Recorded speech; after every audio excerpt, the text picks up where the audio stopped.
focusing on my purpose. And where does your purpose come from in the first place? Like, why do people call it a calling? Some people, who may come from more of a humanistic background, you're not religious, may say that, this is a part of the shared consciousness, right? If you're religious, you might say it comes from God.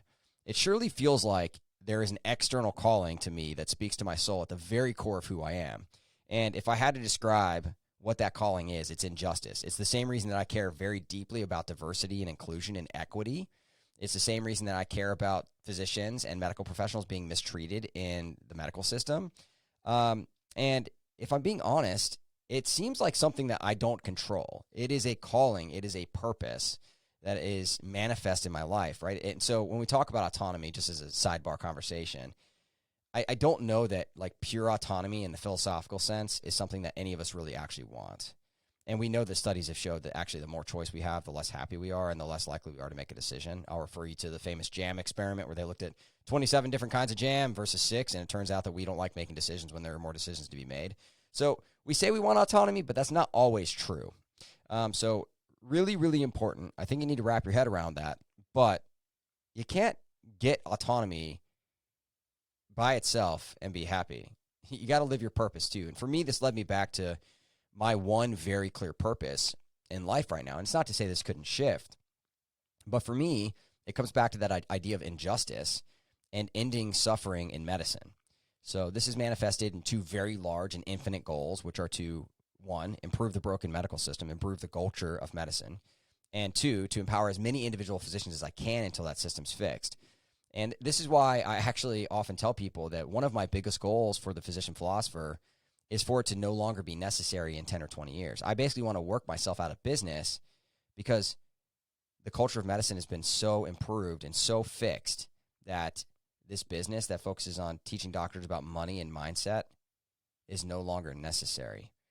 Now, that is a goal that I can work toward. And when I realize that that's my overall passion, to fix the culture of medicine and to empower individual doctors, it led me back to some really pretty shocking realizations, because you'll notice that it has nothing to do with money, like zero.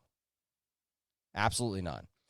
So first, one of the realizations I got to was that in order to truly fix medicine, it probably requires me to do some work within the walls of medicine. There are a lot of people who create non-clinical income. They create empires that create lots of money outside of medicine, and then they leave medicine. And there's nothing wrong with that. Like I've written lots and lots and lots of blog posts on how I think that there's nothing wrong with leaving medicine once you become financially independent, if that's what you decide is best for your life. But for me, if my calling is to fix medicine, I think that one of the major problems medicine has is that administrators don't work in the trenches with the doctors they serve. They can't relate to their job. They don't know what they do. And so it seems kind of inconsistent to me, at least at this point, to not be in the trenches myself. And so that's why I'm going back and working a little more. I didn't want to be one of those cold and timid souls, as Teddy Roosevelt famously said in his Man in the Arena speech, which is actually up on the wall behind me as I record this. No, I wanted to be in the arena. And though I may err, though I may fail, though I may fall, even though my face may be marred by dust and blood and soil, at least I'm in the arena trying to improve the culture of medicine that burns so many doctors out. And with this focus comes some interesting observations. Most notable is the observation that my overall purpose may require me to experience pain and failure and disappointment. I might have blood and sweat and soil on my face as I go through this fight in the arena. Yet if I'm in the arena fighting, it can also provide a very real fulfillment as a byproduct of knowing that I'm in the arena. I'm living my life's purpose.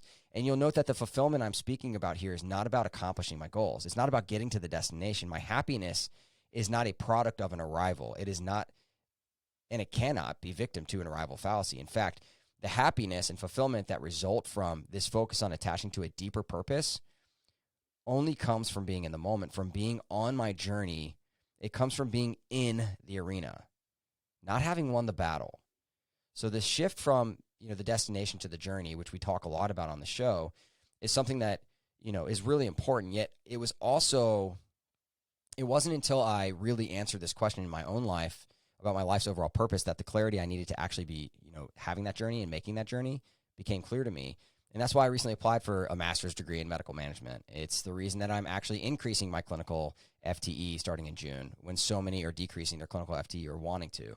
Instead of running away from the dumpster fire that is the medical system, I'm running toward the fire to help put out what seems like an otherwise unquenchable flame.